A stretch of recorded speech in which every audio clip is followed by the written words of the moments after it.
ఈరోజు ఇంకొక చిన్న మినీ వ్లాగ్తో మీ ముందుకు వచ్చేసా. మా హస్బెండ్ నైట్ డ్యూటీ నుంచి వచ్చినప్పుడే ఈరోజు సండే కదా, సో మటన్ చికెన్ అన్నీ కూడా తీసుకొని వచ్చేసారనమాట. సో ఈరోజు చికెన్ ఆల్రెడీ చచ్చిపోయిన చికెన్ని ఎన్నెన్ని రకాలుగా ఏం చేశాను ఏంటి అనేది వీడియోని స్కిప్ చేయకుండా కంటిన్యూ చేసేయండి. ఇంకా ఆఫ్టర్నూన్ లంచ్ టైంకి అయితే అన్నీ రెడీ అయిపోయాయి. సో ఫస్ట్గా మటన్ బిర్యానీ, అలాగే మటన్ ఎగ్స్ కాంబినేషన్లో కీమా, చికెన్ ఫ్రై, అలాగే మెంతి కూర, చికెన్ కర్రీ. సో చాలా రోజులైతే అయిపోయిందనమాట మేము ఈ నాన్ వెజ్ తిని.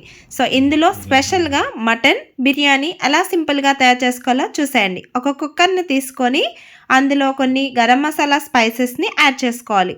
అలాగే పచ్చిమిర్చి యాడ్ చేసిన తర్వాత ఆనియన్స్ని యాడ్ చేసుకోవాలి. యాడ్ చేసి మనం ముందుగా మటన్ని ఉప్పు, కారం, జీలకర్ర పొడి, ధనియాల పొడి, గరం మసాలా, నిమ్మకాయ అన్నీ వేసి అన్ని మసాలా మంచిగా కలిసేలా కలుపుకొని ఇప్పుడు కుక్కర్లో యాడ్ చేసుకోవాలి. అందులోనే కొంచెం పుదీనా, కొత్తిమీర, అలాగే 2-3 మీడియం సైజ్ టమాటోల ముక్కల్ని కట్ చేసి యాడ్ చేసేయాలి. యాడ్ చేసిన తర్వాత ఈ విధంగా వస్తుందన్నమాట.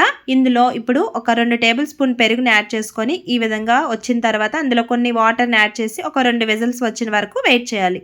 సో ఈ విధంగా వాటర్ లేకుండా మటన్ అనేది రెడీ అయిపోయింది కదా. ఇందులో ఒక కప్పు వరకు బాస్మతి రైస్ని యాడ్ చేసుకోవచ్చు, లేదు అంటే నార్మల్ రైస్ని ఈ విధంగా యాడ్ చేసుకోవచ్చు. యాడ్ చేసి ఒక కప్పు రైస్కి 2 కప్పుల వరకు వాటర్ని యాడ్ చేసుకొని అంతా కలిసేలా కలుపుకొని 3 విజిల్స్ వచ్చిన వరకు వెయిట్ చేస్తే టేస్టీ అయిన మటన్ బిర్యానీ రెడీ. సో మరి మీకు నచ్చిందా? నచ్చితే సబ్స్క్రైబ్.